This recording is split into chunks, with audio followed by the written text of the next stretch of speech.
সুন্দরী আফসান? অবশ্যই তোমার মতো সুন্দরী ঢাকাতে আর একটাও পাওয়া যাবে না, কিন্তু পুরো বাংলাদেশ খুঁজলে এক দুইটা পাওয়া যেতেই পারে। আমার কথায় কি তোমার কোনো সন্দেহ আছে? স্নেহা হালকা হেসে বলল, না, নেই। আমি নিজেও জানি আমি সুন্দর, কিন্তু আমি এত সৌন্দর্য চাই না। যার যেটা থাকে সে সেটা কখনোই চায় না স্নেহা। চাই কোটিপতি মানুষদের অনেক টাকা, তাহলে কেন তারা আরো টাকার পেছনে ছোটে? যাক, বাদ দে এটা। আমার বয়স ধীরে ধীরে বাড়তে শুরু করলো, সাথে আমার রূপটাও। আর মানুষ সেটা তাকিয়ে উপভোগ করতে শুরু করলো। আমি যখন ক্লাস 7-এ পড়ি সেই সময়ের ঘটনা। আমাদের সমাজ স্যার, নাম ইমরান সিদ্দিকী, উনি আমাকে ডাকলেন অফিস রুমে। আমিও সরল মনে চলে গেলাম, স্যার ডেকেছে, যেতে তো হবেই। অফিস রুমে ঢুকতেই দেখি অফিস রুমে কোনো স্যার নেই। আমি ক্লাসে ফিরে যাব এমন সময় সে আমাকে ডাকলো ওয়াশরুম থেকে। অফিস রুমের সাথেই ওয়াশরুমটা লাগানো। আমি স্যারের ডাকে ওয়াশরুমের দিকে এগোতেই স্যার আমাকে বলল ওয়াশরুমে ঢুকতে। আমি তো ভয় পেয়ে গেছিলাম, কারণ স্যারদের ওয়াশরুমে ছাত্রীদের যাওয়ার অনুমতি ছিল না। বলেই স্নেহা হাসতে শুরু করলো। আফসান হতভম্ব হয়ে বলল, হাসছো কেন? হাসি থামিয়ে স্নেহা বলল, তো হাসবো না? আমি তখন এই ভেবে ভয় পাচ্ছিলাম যে কোনো স্যার যদি দেখে আমি তাদের ওয়াশরুমে যাচ্ছি, তাহলে আমাকে বকবে, কারণ ছাত্রীদের নিষেধ ছিল। অথচ আমার ভয় পাওয়া উচিত ছিল স্যার কেন আমাকে ওয়াশরুমে ডাকছে এটা ভেবে, তাই না? আফসান মাথা নাড়িয়ে বলল, হুম। তারপর আমি ওয়াশরুমে ঢুকতেই স্যার প্রথমে আমার হাত চেপে ধরে দরজাটা লাগিয়ে দিল। আমার তখন চিৎকার করা উচিত ছিল, তাই না? কিন্তু আমার মুখ দিয়ে কোনো আওয়াজ বের হচ্ছিল না। তারপর যা হবার তাই হলো। স্যারের হাত আমার হাত ছেড়ে আমার বুকে গেল। আমি স্তব্ধ হয়ে দাঁড়িয়েছিলাম তখন, জানো। একটু দম নিয়ে স্নেহা আবার বলতে শুরু করলো, 10 মিনিট পর আমি অফিস রুম থেকে বেরিয়ে আসলাম। খুব স্বাভাবিকভাবে আমার জীবন শুরু করলাম। কাউকে কিচ্ছু বললাম না, বাবাকেও না। অবশ্য এই কথা আমার বাবাকে বলতেও পারতাম না। আফসানের মুখ রক্ত শূন্য হয়ে গেছে, গলা শুকিয়ে যাচ্ছে। আফসানকে ঢোক গিলতে দেখে স্নেহা বলল, ভয় পেও না, তার হাত আমার বুক ছাড়া কোথাও যায়নি। কেন জানি জানো? কারণ সে যখন আমার বুক থেকে হাত নামিয়ে ক্রমশ নিচের দিকে যাচ্ছিল, তখন আমি তাকে বললাম, স্যার আপনি কি করছেন এগুলো? আমার কষ্ট হচ্ছে, আমি বাসায় যাব। অবশ্য অফিস রুমের বাথরুমে স্যার বেশি কিছু করতেও পারতো না। বলো, পারতো? না। আমি যে আজ স্বাভাবিক না, অস্বাভাবিক আচরণ করি, কথা বলি, এগুলো সব আমাদের সমাজের কল্যাণেই। আশপাশের মানুষের খোঁটা দেওয়া স্যারের কাজের জন্য। আমি 8-10টা মেয়ের মতো না, আমি মানসিকভাবে অসুস্থ। আফসান নীরব হয়ে স্নেহার কথা শুনছিল। স্নেহা এবার আফসানের হাত ধরে বলল, আমি ভুল করে ফেলেছি আফসান, অনেক বড় ভুল। আমি সব সময় চিন্তা করি আমি 8-10টা মেয়ের মতো না। তাই যখন কোনো কাজ করি তখন ভাবি 8-10টা মেয়ে হলে এই কাজটা কিভাবে করতো। ভাবার পর যখন উত্তর আসে, আমি তার বিপরীতটাই করি। কাল দুপুরে যখন বাবা বিয়ের কথা বলতে এলো, তখন 8-10টা মেয়ের উত্তর হতো না, কারণ তারা যাকে ভালোবাসে তাকে বিয়ে করে। আর আমি তাই বাবাকে বলে দিলাম হ্যাঁ, আর রাতেই বিয়ে করে ফেললাম। এতক্ষণ নিচের দিকে তাকিয়েছিল আফসান। স্নেহার কথাটা শুনে সে বিস্মিত চোখে স্নেহার দিকে তাকালো। স্নেহা আফসানের দৃষ্টি অগ্রাহ্য করে বলল, আমার এটা করা ঠিক হয়নি, আর এটা আমি এখন বুঝতে পারছি। আমি তোমাকে ভালোবাসি আর তোমাকে আমার বর ভাবি, কিন্তু বাস্তবে মুহিব ভাই আমার বর। বলে স্নেহা কাঁদতে শুরু করলো। আফসান কি করবে ভেবে পাচ্ছে না। সে কি এখন স্নেহাকে সান্ত্বনা দিবে, নাকি সেটা দেওয়া ঠিক হবে না? কারণ স্নেহা এখন অন্যের বিয়ে করা বউ, কিন্তু তাতেই বা কি? সে ভালোবাসে স্নেহাকে। স্নেহা কাঁদতে কাঁদতেই বলল, আমি এখন অথই সাগরে ডুবে আছি। আমি কি করব, আমার কি করা উচিত আমার মাথায় আসছে না। আমি তোমার সাথে থাকতে চাই, আবার মুহিব ভাইকেও বাবার মতো একা করে ফেলে আসতে পারবো না। সবাই আড়ালে আমাকে দেখে বলতো, মায়ের যা কার্যকলাপ দেখবেন মেয়েটাও তেমনই হবে। আর আজ দেখো পরিস্থিতিটা তেমনই, তাই না? স্নেহা কিছুক্ষণ পর কান্না থামিয়ে বলল, আমি এখন আর আমার মাকে ঘৃণা করি না, কিন্তু ভালোবাসি না। সে যেটা করেছে সেটা এখনো আমার কাছে ভুলই, কিন্তু আমি ভুলটা করব না। এবার আফসান মুখ খুলে বলল, কি করতে চাও তুমি? আমি মুহিব ভাইয়ের কাছে ফিরে যেতে চাই। বলে এক মুহূর্ত দেরি না করে স্নেহা ব্যাগ নিয়ে হনহন করে বেরিয়ে গেল। স্নেহা 2 মিনিট পর ফিরে এসে ফোনটা চার্জ থেকে খুলে আফসানের সামনের চেয়ারটায় বসে বলল, আমি আমার এই সিক্রেট কারোর সাথে কখনো শেয়ার করিনি, শুধু তোমার সাথে করেছি। তারপর দুহাতে আফসানের মুখটা ধরে বলল, এটাই কি যথেষ্ট নয় প্রমাণ করতে আমি তোমাকে ঠিক কতটা ভালোবাসি? আফসানের চোখ লাল হয়ে গেছে, যে কোনো সময় চোখ দিয়ে আগুন বের হবে এমন অবস্থা।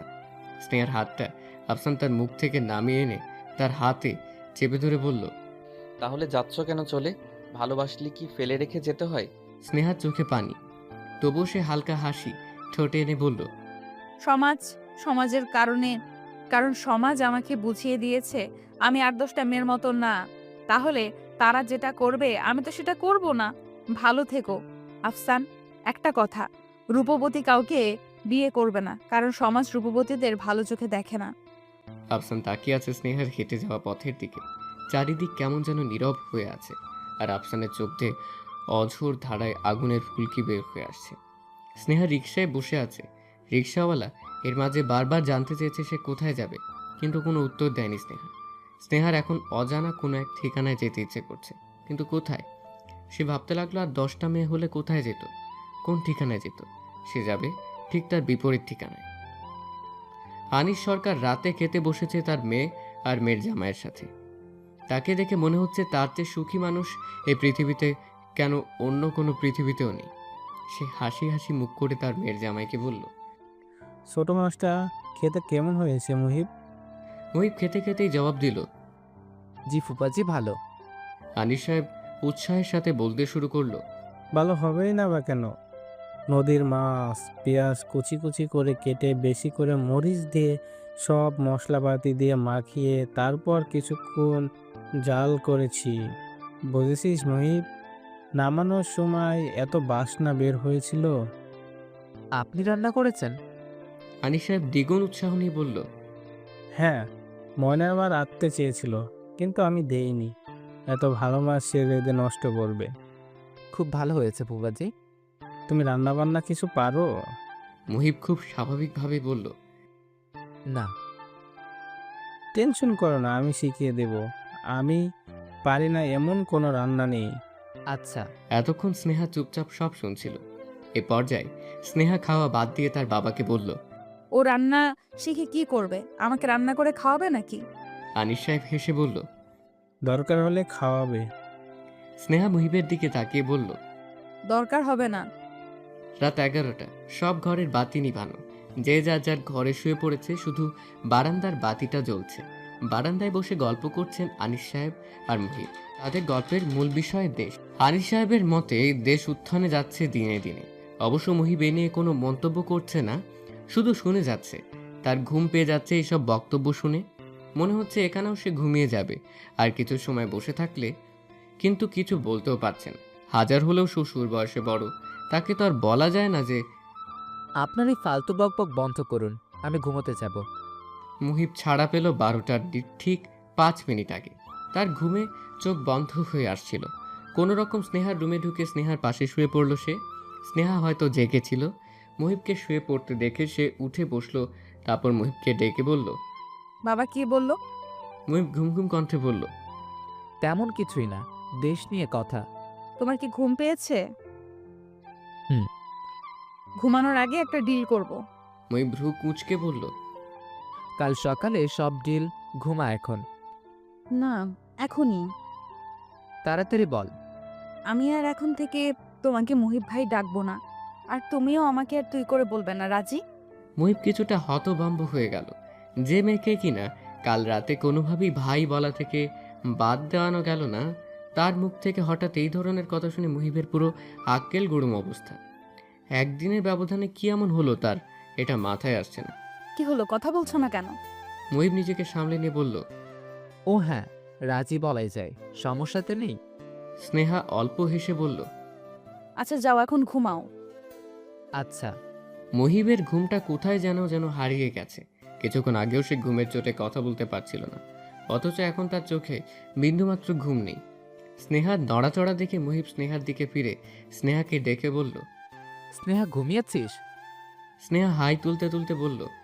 তুমি তোমার ডিলটা ফলো করছো না। মুহিব স্নেহার দিকে একটু এগিয়ে এসে বলল, মনে ছিল না, একটু কিছুদিন সময় লাগবে। আচ্ছা, লাগুক। আমি যে 2 দিন হলো তোর পাশে শুয়ে ঘুমাই, তোর কি কোনো সমস্যা হয়? কি সমস্যা হবে? না মানে। মুহিবের কথা শেষ করার আগে স্নেহা বলল, হয় না, অন্য মেয়েদের অচেনা সব মানুষকে নিয়ে মাঝখান থেকে জীবন শুরু করতে হয়। সেখানে আমি তোমাদেরকে চিনি, জানি, আর আমি তো নিজের বাড়িতেই আছি। সমস্যা হবার প্রশ্নই আসে না। সেটাও। হুম, আর পাশে ঘুমানোর ব্যাপারটাও তেমন কিছু না, কিন্তু বিরক্ত লাগবে হয়তো মাঝে মধ্যে। মাত্র তো 1-2 দিন হলো। মহিব শোয়া থেকে উঠে বসে বলল, আচ্ছা, আমরা কিন্তু ফেসবুকে সিঙ্গেল স্ট্যাটাসটা চেঞ্জ করি নাই, করব? স্নেহা অপর পাশ ফিরতে ফিরতে বলল, খুব জরুরি হলে করে দাও। থাক, কাল সকালে দিব। আচ্ছা, ঘুমাবি এখন? তুমি বললে ঘুমাবো না। ঘুমাবি না কেন? ঘুমা, কিন্তু একটু পর ঘুমা, আমার ঘুমটা কেটে গেছে। স্নেহা উঠে বসলো মহিবের পাশে, তারপর বলল, চলো ছাদে গিয়ে জ্যোৎস্না বিলাস করি। মহিব হাসি মুখে বলল। চল। মহিবা স্নেহা ছাদে গিয়ে পাশাপাশি দাঁড়িয়ে আছে। অনেকক্ষণ হলো, কেউ কোনো কথা বলছে না। কেমন যেন ঠান্ডা ঠান্ডা অনুভব হচ্ছে স্নেহার। মাঝে মাঝে হালকা বাতাসের একটা ঝাপটা এসে লাগছে তার গায়ে। খুব একটা জ্যোৎস্না বিলাস করতে পারছে না তারা, কারণ আজ রাতে জ্যোৎস্না তেমন একটা দেখা যাচ্ছে না। মহিব কোনো কথা না বলে স্নেহার পেছনে গিয়ে দাঁড়ালো। তারপর স্নেহার খোপা করা চুলটা ধীরে খুলে দিল। স্নেহার হাঁটু সমান লম্বা কেশ ঝুপ করে নেমে পুরো পিঠকে ঢেকে ফেললো। কিছু সময়ের মাঝে হালকা বাতাসে চুলগুলো সামান্য উড়ছে, তার সাথে ওঠানামা করছে মহিবের হার্টবিট। অপরূপ সুন্দরী এক নারী তার দীর্ঘ শীতল কেশ মেলে এত রাতে তার পাশে দাঁড়িয়ে আছে। তার এই সৌন্দর্যকে হালকা জ্যোৎস্নার আলো যেন হাজার গুণে বাড়িয়ে দিয়েছে। দম বন্ধ হয়ে আসছে মহিবের। তার এখন কি করা উচিত?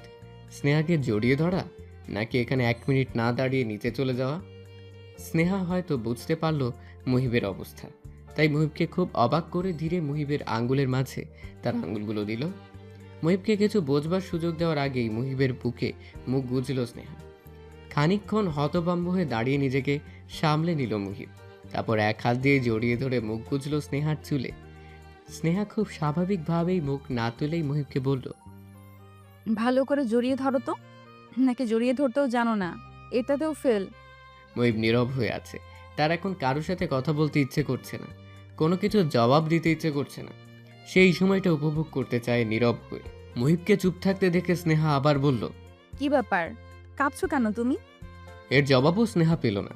কতক্ষণ সময় ভাবে কাটলো জানে না মহিব। স্নেহা যখন মুখটা মহিবের মুখ থেকে উঠিয়ে ডাকলো মহিবকে, তখন মহিবের ঘোর কাটলো। স্নেহাকে ছেড়ে সে একটু দূরে দাঁড়িয়ে বলল, জড়িয়ে ধরতে জানি, কিন্তু তুই আমার এক হাত ধরেছিলি শক্ত করে, আর এক হাত দিয়ে যতটুকু কাজ করা যায় করেছি। স্নেহা মহিবের কথা শুনে হাসতে হাসতে বলল, মোটামুটি পেরেছো। জড়িয়ে ধরার অনেক ক্যাটাগরি আছে, আর তোমার এই ক্যাটাগরিকে আমি 100-তে 60 দিলাম, পাশ করিয়ে দিলাম, কিন্তু A-। তুই এত ক্যাটাগরি কিভাবে জানিস? প্লিজ, আর তুই করবে না। তুই বললে আমি কথার উত্তর দিব না। আচ্ছা, বলবো না। একটা জিনিস খেয়াল করেছো?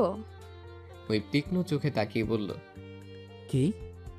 আমরা জ্যোৎস্না বিলাস করতে এসেছিলাম, কিন্তু এখন মনে হচ্ছে জ্যোৎস্নাই আমাদের রোম্যান্স বিলাস করিয়ে নিচ্ছে।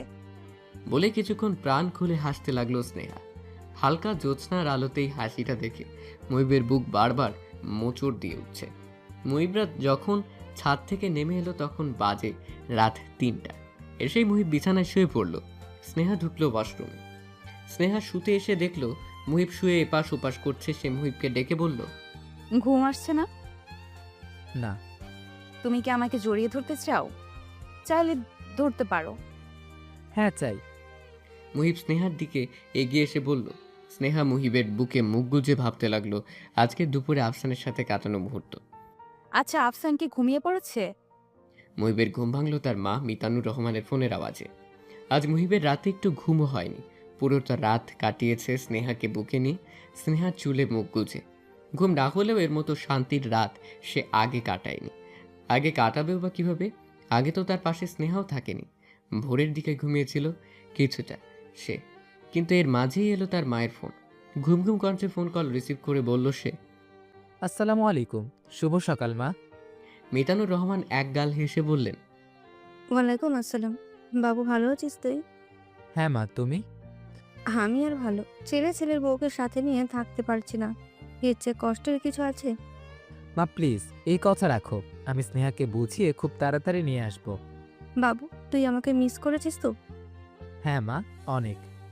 তাইলে একটা ভালো খবর দিই, মিস করতে আর হবে না। মুহিব ভ্রু কুচকে বলল, কি ভালো খবর? তো ছোট চাচার মেয়ে অনুর বিয়ের কথা চলছিল না, ওর বিয়ের তারিখ ঠিকঠাক হয়েছে। মুহিব আনন্দের সাথে বলল, আরে এটা তো আসলেই ভালো খবর। তাহলে আর বলছি কি, কবে ঠিক হলো? ভেবে বলতো। ভাবতে পারছি না মা, তুমি বলো। কাল। মুহিব অবাক হয়ে বলল, আরে কি বলছো কাল? হ্যাঁ, আর আমি ট্রেনের টিকিট কেটে ফেলেছি, তোর, আমার, স্নেহার, মুন্নির আর জামাইয়ের। মুহিব কিছুটা চিন্তিত হয়ে বলল, তার মানে ট্রেন আজকের? হ্যাঁ, 3টা ট্রেন। তোরা তাড়াতাড়ি রেডি হয়ে কমলাপুর চলে আসিস সময় মতো। মা, আগে স্নেহার সাথে কথা বলি। মিতানুর রহমান কিছুটা বিরক্তি নিয়ে বলল, ওর সাথে আবার কথা বলতে হবে কেন? আমি যে যেতে বলেছি এটা ওকে বল। আর তোরা ঠিক সময় মতো উপস্থিত হবি। রাখলাম এখন। স্নেহা তার অভ্যেস মতো সকালে উঠে চা করে বারান্দায় নিয়ে এলো।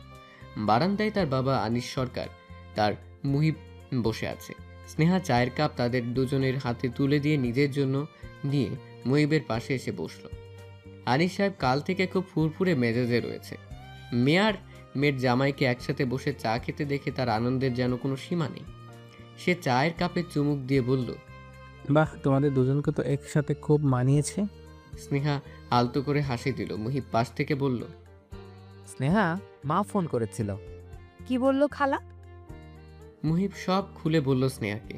মুহিব প্রথমে ভেবেছিল স্নেহা রাজি হবে না, এই ভয়েই মাকে বলেছিল আগে স্নেহার সাথে কথা বলে, কিন্তু মুহিবকে অবাক করে স্নেহা একবার বলাতেই রাজি হয়ে গেল।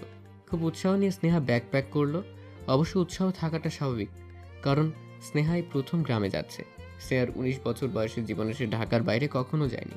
ট্রেন ছাড়লো দুপুর 3টায়, ঢাকা টু পাবনা। মুহিবের মা মিতানুর রহমান ফার্স্ট ক্লাসের একটা কামরা বুক করেছে।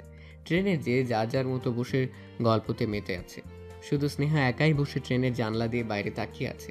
এই প্রথম তার ঢাকা থেকে বাইরে যাওয়া, এই প্রথম তার ট্রেন জার্নি। খুব অন্য রকমের কিছু অনুভব হচ্ছে তার মনে। সে তাকিয়ে তাকিয়ে বাইরের দৃশ্য দেখছে। ধূসর চোখে তাকিয়ে স্নেহা গাছগুলোকে দেখছে। আচ্ছা, সে নিজে বসে আছে অথচ গাছগুলো চলছে, নাকি গাছগুলো বসে আছে সে নিজে চলছে? স্নেহা, এই স্নেহা। মুন্নির ডাক শুনে স্নেহার চিন্তায় ছেদ পড়ল। সে মুন্নির দিকে তাকিয়ে বলল, বলো আপু। তো এখন একা একা কি করিস? এদিকে আয়, জয়েন হ আমাদের সাথে। স্নেহা উঠে মুন্নির কাছে গিয়ে বসলো। মিতানুর রহমানের স্বামী মারা গিয়েছেন, 6 বছর হয়েছে। তারা 2 ভাই ছিল। ছোট ভাই গ্রামে থাকে, জমি জমা দেখাশোনা করেন। তার মেয়ে অনুর বিয়েতেই যাচ্ছে আজ মিতানুর তার সপরিবারে। অনু এবার ইন্টার পরীক্ষা দিবে, আর মাত্র কয়েক মাস আছে পরীক্ষার, কিন্তু এর মাঝে বিয়ে দিয়ে দিচ্ছে তাকে। এটা ভেবে মিতানুর কিছুটা চিন্তিত। পরীক্ষার পর একবারে বিয়ে দিলেই পারতো, কিন্তু তার দেবর এই বিয়ে নাকি হাত ছাড়া করবে না। ছেলে ঢাকাতে চাকরি করে, কোনো ভার্সিটির নাকি প্রফেসর। অবশ্য ভালো ছেলে হাত ছাড়া না করাই ভালো। মুন্নিকে অবশ্য এত তাড়াতাড়ি বিয়ে না দিলেও অনাথ 3য় বর্ষতে পড়ার সময় বিয়ে দিয়ে দিয়েছিল ওর বাবা। মেয়ের বিয়ের 1 বছর পরই মারা গেল সে।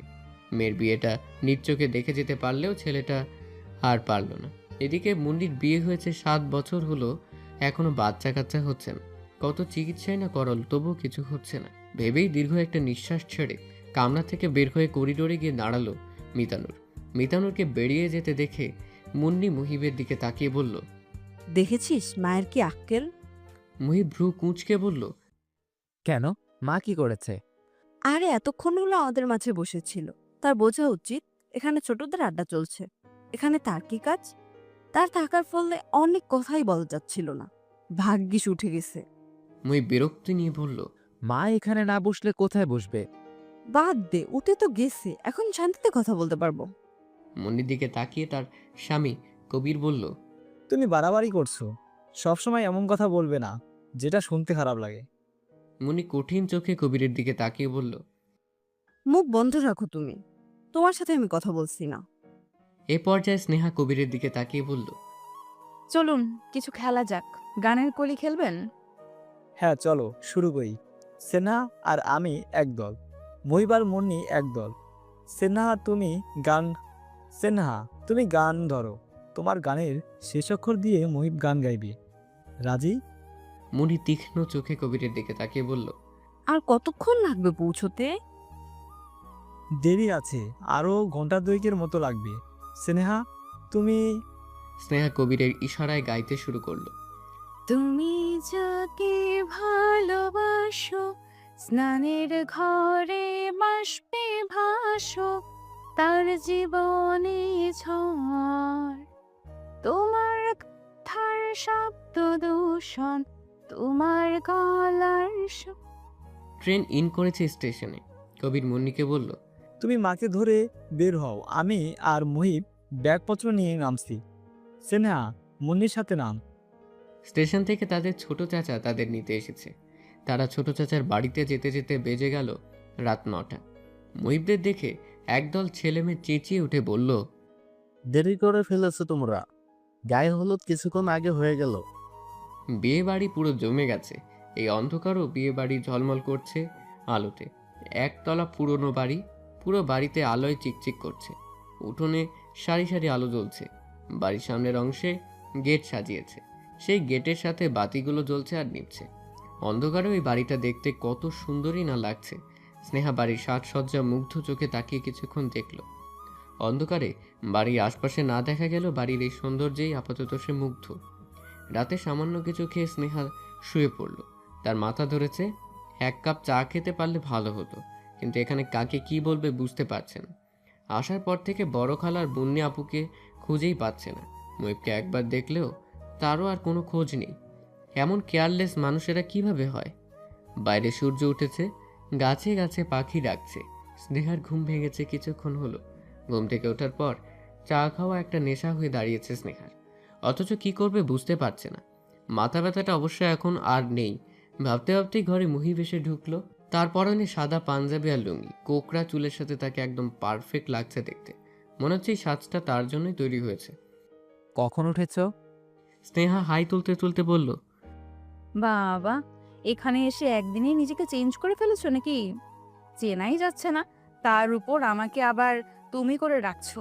ব্যাপারটা কি বলো তো? মুহিব হালকা হেসে বলল, কিছু না, চলো ছাদে যাই, ছাদ থেকে পুরো বাড়িটা দেখতে পাবে। আমি ফ্রেশ হইনি, আর আমার চাও লাগবে। ফ্রেশ পরে হবে, এখন চলো তো। মুহিবের সাথে সাথে এগুলো স্নেহা মুহিব ছাদে যাবার সময় 2 কাপ চা উপরে পাঠিয়ে দিতে বলল। স্নেহা ছাদে উঠে অবাক চোখে চারদিক তাকিয়ে দেখতে লাগলো। এত সুন্দর সকাল সে আগে কখনো দেখেনি। পাখির কেচিরমিচির শব্দ, ফুলের সুবাসে মুখরিত হয়ে আছে চারিদিক। মুহিব স্নেহার পাশে দাঁড়িয়ে হাত ধরে বলল, হালকা একটা সুবাস পাচ্ছ? স্নেহা মুগ্ধ কণ্ঠে জবাব দিল, হ্যাঁ, পাচ্ছি। বলো তো কিসের? বলতে পারছি না। বকুল ফুলের। ওই দিকটায় গাছ, আরো অনেক সুন্দর গাছ আছে বাগানে, যাবা? চলো। মুহিবরা নিচে এসে চা নিয়ে বাগানের দিকে গেল। বাগানটা বাড়ির পেছনে। বাড়ির পেছনের দরজা দিয়েই তারা ঢুকলো বাগানে। বাগানটা অনেক পুরনো।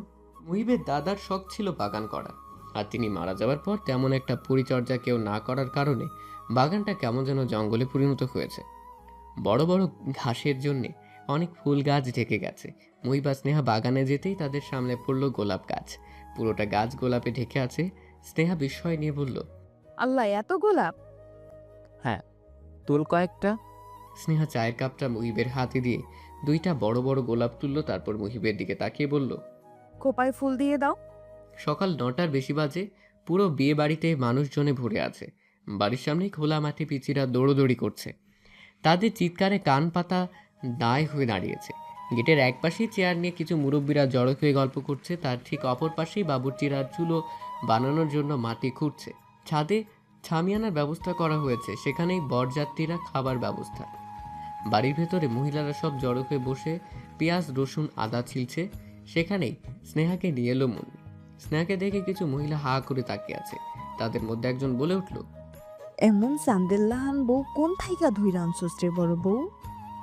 প্রশ্নটি পাশের বাড়ির একজন মুহিবের মা মিতানুর সরকারকে করেছে।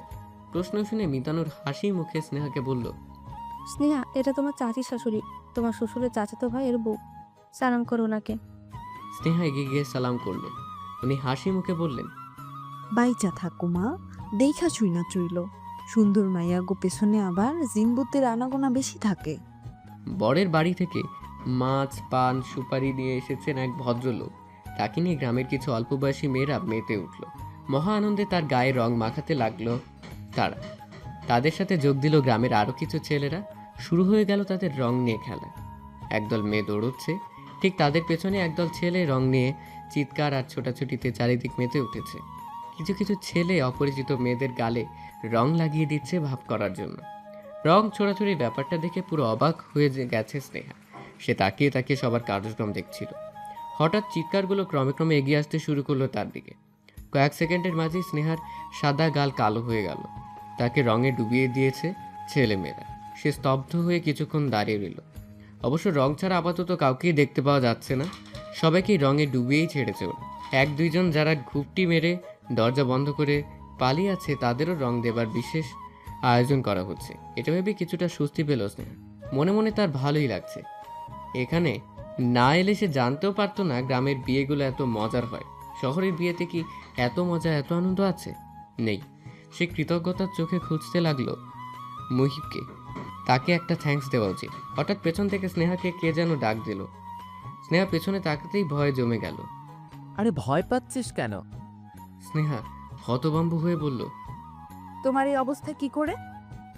আর বলিস না, অনুর বান্ধবীগুলো এত বদ, সবগুলো মিলে আমাকে রঙে ডুবিয়ে আবার কাদায় ফেলিয়ে গড়াগড়ি খাইয়েছে। বলেই দাঁত বের করে হাসতে লাগলো মহিব।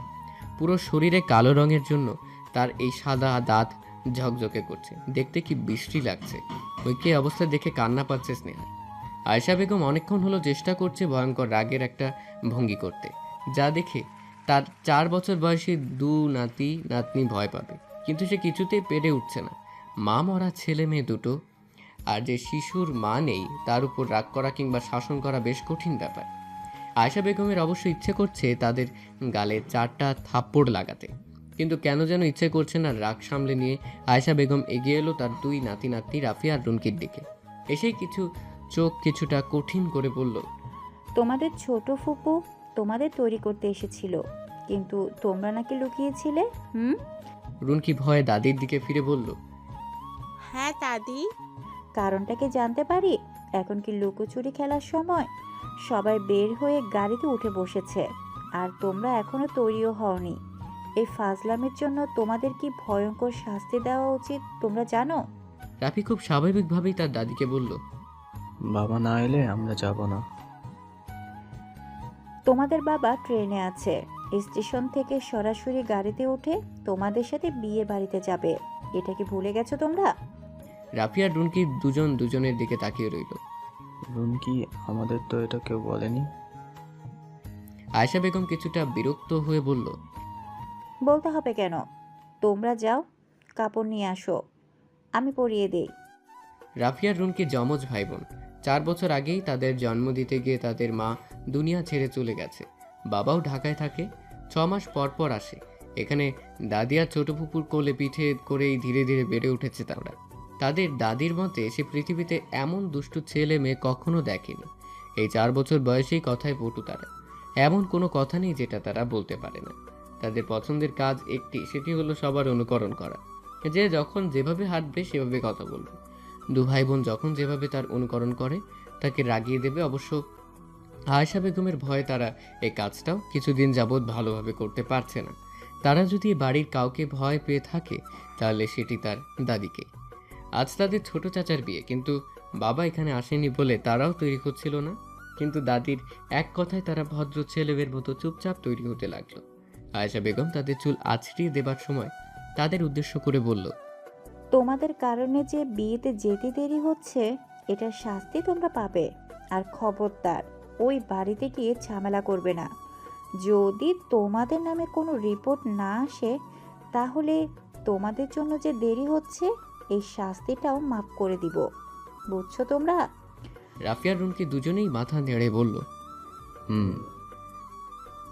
আর সব সময় দাদার হাত ধরে থাকবে, কাউকে বিরক্ত করবা না। বরের বাড়ি থেকে রাফিয়া রুনকিকে নিয়ে গাড়ি ছাড়লো দুপুর 2টোয়। যেতে বেশিক্ষণ লাগবে না। নাটোর থেকে পাবনা যেতে 2-2.5 ঘন্টার উপরে লাগার কথা নয়। তুবুল হইচই শব্দের সাথে বর এসেছে শুনতে পেল স্নেহা। সে আজ গোলাপি রঙের একটি কাতান পড়েছে। চুল খোপা করে বাগান থেকে গোলাপ তুলে এনে খোপায় গুজেছে। এতক্ষণ আয়নার সামনে বসে ঠোঁটে লিপস্টিক লাগাচ্ছিল সে। বর এসেছে শুনে শাড়িটা ঠিকঠাক করে ঘর থেকে বেরিয়ে এলো স্নেহা। মুহিব স্নেহাকে দেখে মুগ্ধ চোখে তাকিয়ে আছে তার দিকে। আচ্ছা, একটা মেয়ে এতটা সুন্দর হতে পারে? তার বউটা এত সুন্দর যে স্নেহার দিকে আশপাশে সবাই তাকিয়ে আছে। এই মুহূর্তে খুব হিংসে হচ্ছে মুহিবের। তার বউকে সব লোক দেখবে কেন?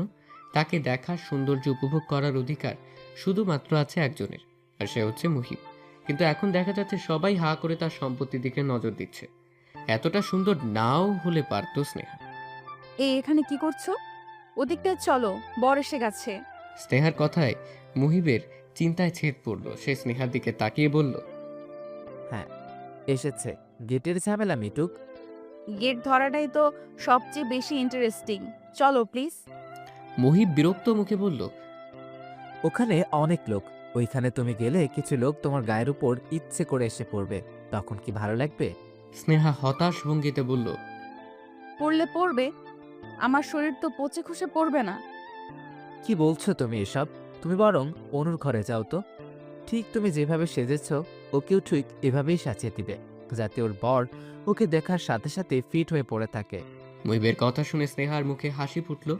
হাসতে হাসতে স্নেহা বলল, কই, আমার বর তো এখনো ঠিকঠাকই আছে, ফিট হয়ে পড়েনি তো। মুহিব চোখ মেরে বলল, মনটা ফিট খেয়ে পড়ে গেছে, শুধু শরীরটা নিয়ে ঘুরছি। বিশ্বাস না হলে মনে একটা চিমটি কাটো, দেখবা ব্যথা পাচ্ছে না। মুহিব এ ধরনের রসিকতা স্নেহার সাথে তেমন একটা করে না। এই কাজগুলো স্নেহার সাথে করতো আফসান। সকাল থেকে বিয়েবাড়ির জমজমাট আয়োজনে স্নেহা প্রায় ভুলেই গিয়েছিল আফসানের কথা। মুহিবের এই কথায় স্নেহার আফসানের কথা মনে পড়ল। আচ্ছা, পরশু আফসানের বাসা থেকে আসার পর একটা বারো ফোন করেনি আফসান। কেন করলো না? ঠিক আছে তো আফসান? স্নেহার ঘোর কাটলো চিৎকার চেঁচামেচির শব্দে। সে মুহিবের দিকে তাকিয়ে বলল, কি হয়েছে, চিৎকার করছে কে? মুহিব নিজেও বুঝতে পারছে না চিৎকার চেঁচামেচি শোনা যাচ্ছে অনুর ঘর থেকে। সে স্নেহাকে নিয়ে এগিয়ে গেল অনুর ঘরের দিকে। রাফিয়া রুনকিকে খুঁজে পাওয়া যাচ্ছে না। গাড়ি থেকে নামার পর একবার দেখেছিল তার ছোট ফুপু আসা, তারপর থেকে আর কারো নজরে আসেনি তারা। আসার কপাল দিয়ে ঘাম ঝরছে। এবারই সামনে একটা বড় পুকুর আছে। গাড়িতে আসার সময় রাফি তাকে বলেছিল, ফুপু, এটা নদী না পুকুর? পুকুর। নদী না কেন? আশা ভ্রু কুঁচকে জবাব দিল, আল্লাহ বানায়নি তাই হয়নি। আর একটাও প্রশ্ন করবি না, চুপচাপ বসে থাক। আচ্ছা, ওরা দুজন পুকুরে নামেনি তো? আশার কিছু না ভেবেই দৌড়ে পুকুর পাড়ে গেল। অনুর ঘরে যে একটু আগে চিৎকার চেঁচামেচি হচ্ছিল সেটা আর এখন নেই, সব ঠিকঠাক। একটু আগে যে বিয়ের ডালা নিয়ে বড় একটা ঝামেলা হয়ে গেছে এই ঘরে, সেটা কে বলবে? যে বিষয় নিয়ে চেঁচামেচি হচ্ছিল সেগুলো হলো, ব্লাউজ বড় হয়েছে, শাড়ির রংটা নাকি ভালো হয়নি, জুতাটা নাকি বেশি উঁচু হয়েছে, সেন্টের গন্ধটা নাকে এলে বমি আসে, ব্লা। স্নেহা এগুলো শুনে মুহিবকে বলেছিল, এতগুলো ভুল ছেলেরা কিভাবে করলো? আর এখন কি হবে তাহলে? মুহিব হাসতে হাসতে বলল, আরে এটা সব বিয়েতেই হয়, কোনো দিনই ছেলেপক্ষের ভালো মেয়েপক্ষের কারো পছন্দ হয় না। আর এটা নিয়ে তারা কিছুক্ষণ মেতে উঠবেন, ঝগড়া করবেন, তারপর আবার সব ঠান্ডা। ঠিক যেমন ভাবে দপ করে তারা জ্বলে ওঠে, ঠিক তেমনভাবেই ফস করে নিভে যাবে। আন্টি, স্নেহা গন্ডগোলের কথা নিয়ে চিন্তা করছিল। ঠিক তখনই হঠাৎ পিচ্চি দুটো ছেলে মেয়ে এসে তাকে ডাকতে লাগলো। পিচ্চি দুটো চেহারার মায়ায় ভরা, ফর্সা গোল আকার, মুখের মাঝে দুটো গোল গোল চোখ, যেন রুটির মাঝে মার্বেল বসিয়ে দিয়েছে কেউ। স্নেহার মনে হলো দুটো বাচ্চার চেহারা একই, শুধু একজনের চুলটা কাঁধ সমান আর একজনের ছোট। যদি মেয়েটার চুল কেটে ছেলেটার সমান করা হয় তাহলে তাদের দুজনকে কেউ আলাদা করতে পারবে না। ওদের বাবা মাও পারবে কিনা সন্দেহ। স্নেহা নিচু হয়ে ছেলেটার গাল ধরে বলল, কিছু বলবে? পিচ্চি ছেলেটা বলল, বউ কোথায় আছে আপনি কি বলতে পারবেন? আমরা তাকে দেখতে এসেছি, কিছু ছবিও তুলব। চাচ্চু তুলতে বলছে। তোমরা বউয়ের খোঁজে এসেছো তাহলে? আর চাচ্চুটাকে? এ পর্যায়ে পিচ্চি মেয়েটা বলল, আরে চাচ্চুকে চেনো না? বউয়ের পরই তো চাচ্চু। স্নেহা আবার মেয়েটার দিকে তাকিয়ে বলল, নাম কি তোমাদের? আমার নাম রুনকি, ওর নাম রাফি। রাফি ভ্রু কুচকে স্নেহার দিকে তাকিয়ে বলল, আপনি এত কথা বলছেন কেন? বউকে চেনেন তো আবার? স্নেহা হেসে বলল, চিনি, চলো নিয়ে যাই। আর তোমাদের নামগুলো কিন্তু অনেক সুন্দর। স্নেহা রাফি আর রুমকিকে নিয়ে এগুলো অনুর ঘরের দিকে। ঠিক তখনই একটি মেয়ে ডাকতে লাগলো রাফি আর রুনকির নাম ধরে। এই এই, তোরা এখানে কি করছিস? তোদের না বলেছি সব সময় আমার সাথে সাথে থাকতে? রাফি তার হাতের ফোন দেখিয়ে বলল, চাচ্চু বউয়ের ছবি তুলতে বলেছে, তাই বউয়ের কাছে যাচ্ছি। তুমিও যাও, কাজে ডিস্টার্ব করো না। আশা হতভম্ব হয়ে গেল রাফির কথা শুনে। তার ভাই কি কোনো কাণ্ডজ্ঞান নেই? বিয়ে হতে কিছু সময় বাকি, এতক্ষণই আর তার তসহ্য হচ্ছিল না। ছোট ছোট দুই ছেলে মেয়েকে পাঠিয়েছে ছবি ওঠানোর জন্য। বউকে না দেখতে পেলে কি সে মরে যাবে নাকি? লজ্জা শরম সব কি ব্যাংকে জমা করে রেখে এসেছে নাকি সে? রাফি আর রুমকি স্নেহার হাত ধরে বলল, চলুন তো। তারা আশাকে রেখে বউয়ের ঘরে চলে গেল। আশার রাগে গা কাঁপছে। তার উচিতই হয়নি এই দুইটাকে এখানে নিয়ে আসার। স্নেহা বাচ্চা দুটোকে সাথে নিয়ে বাইরে এসেছে অনুর ঘর থেকে অনেকক্ষণ হলো। এই দুটো বাচ্চার উপর একটা মায়া জন্মে গেছে তার। এত পিচ্ছি দুটো বাচ্চা, অথচ কি সুন্দরভাবেই না কথা বলে। কিন্তু যখন স্নেহা জানতে পারলো ওদের মা নেই, তখন স্নেহার কি যে খারাপ লাগছিল। আল্লাহ পৃথিবীতে কত খেলাই না দেখায়, তার মা বেঁচে থেকেও নেই, আর এই দুটো পিচ্চির মা তো নেই। এদের সাথে স্নেহার অসম্ভব কিছু মিল আছে। মা ছাড়া মানুষ হয়েছে তারা, স্নেহা নিজেও। এর জন্যই কি দুটো পিচ্চিকে তারা এত আপন লাগছে। আর পিচ্চিগুলো অনেক মিশুক, নাহলে কিছু সময়ের মাঝে কাউকে এতটা আপন মনে করে এতটা সহজভাবে মিশতে পারতো না। আন্টি, ওই দিকটায় চলো, বাবার ডাক শুনতে পাচ্ছি। রাফিয়া রুমকিকে নিয়ে বাগানের দিকে যেতেই থমকে গেল স্নেহা। চোখ বড় বড় করে তাকিয়ে রইল আফসানের দিকে। আফসান এখানে এলো কি করে? নাকি এটা অন্য কেউ? অন্য কেউই হবে। আফসানকে নিয়ে চিন্তাভাবনা করার কারণে সে হয়তো চোখে ভুল দেখছে। বাগানের ভিতর আসতেই রাফিয়া রুমকি দৌড়ে ছুটতে লাগলো তার বাবার দিকে। তাদের দুজনের মাঝে প্রতিযোগিতা চলছে, কে আগে দৌড়িয়ে গিয়ে বাবার বুকে ঝাঁপিয়ে পড়তে পারে। স্নেহা কিছুটা দূরে দাঁড়িয়ে দেখতে লাগলো দৌড়ের প্রতিযোগিতা। স্নেহার সামনে যে সত্যি আফসান দাঁড়িয়ে আছে সেদিকে তার সামান্যতম আগ্রহ নেই। সে তীক্ষ্ণ চোখে তাকে প্রতিযোগিতা দেখছে, কে আগে আফসানের বুকে ঝাঁপিয়ে পড়তে পারবে, রাফি নাকি রুমকি। অনেকক্ষণ হলো মুহিব স্নেহাকে না দেখতে পেয়ে একদম অস্থির হয়ে গেছে। সারা বাড়িতে এমন কোনো জায়গা নেই যেখানে খোঁজা বাকি আছে, তারপরও স্নেহার কোনো পাত্তা নেই। মেয়েটা গেল কই? বিপদে পড়লো না তো আবার? নাকি ইচ্ছে করেই এমন করছে? ফোনটাও রুমে ফেলে রেখে গেছে। এমন কেন করে মাঝে মাঝে স্নেহা? যেন এই জগৎ সংসার সম্পর্কে তার সামান্যতম আগ্রহ নেই। কিন্তু গত 2 দিন যাবৎ হলো স্নেহা পুরোপুরি চেঞ্জ হয়ে গিয়েছিল। তাহলে আজ আবার এমন কি হলো? নাকি সত্যি বিপদে পড়েছে? গ্রামের লোকজন তো তেমন একটা সুবিধার না। স্নেহাকে দেখে কিছু লোক কিভাবে যেন তাকিয়েছিল। ওরা কিছু করলো না তো? মহিবার কিছু ভাবতে পারল না। তার মাথাটা যেন কেমন ঝিনঝিন করছে। সন্ধে নামার আগেই একজন ভদ্রসভ্য লাজুক ছেলের সাথে বিয়ে হয়ে গেল অনুর। কয়েক মিনিটের মাঝেই তারা দুজন সারা জীবনের জন্য এক হয়ে গেল। যে ছেলেটির সঙ্গে কোনো জন্মে অনুর পরিচয় ছিল না, তার সাথে পরম পরিচয়ের অনুষ্ঠানটি এত ছোট হলে দেখতে ভালো লাগে না, কেমন যেন মনটা খারাপ হয়ে যায়। অবশ্য মুসলমানদের বিয়ে তো এমনই, কাজী এসে বর এবং কনের কাছে যাবে, তাদের বিয়েতে মত আছে কিনা জানতে চাইবেন, তারা 3 বার কবুল বলবে, ব্যাস। এখানে তো সময় লাগবারও কথা নয়। অনু এখন বসে আছে স্টেজে, তার বর আতিকের পাশে। ছাদে ছোট্ট করে স্টেজটা সাজানো হয়েছে নানান ফুল দিয়ে। তার ঠিক মাঝখানে বসে আছে 2 জন, যারা কিছুক্ষণ আগে নতুন জীবনে পা দিয়েছে, যাদের চোখে এখন নিজের সংসার সাজানোর হাজারো স্বপ্ন। আতিক হালকা কেশে নিজের উপস্থিতি জানান দেবার চেষ্টা করছে, কিন্তু অনুর দৃষ্টি সে কিছুতেই তার দিকে ফেরাতে পারছে না। অনু অবশ্য ব্যাপারটা বুঝতে পারছে, তবুও চুপ করে নিচের দিকে তাকিয়ে বসে আছে।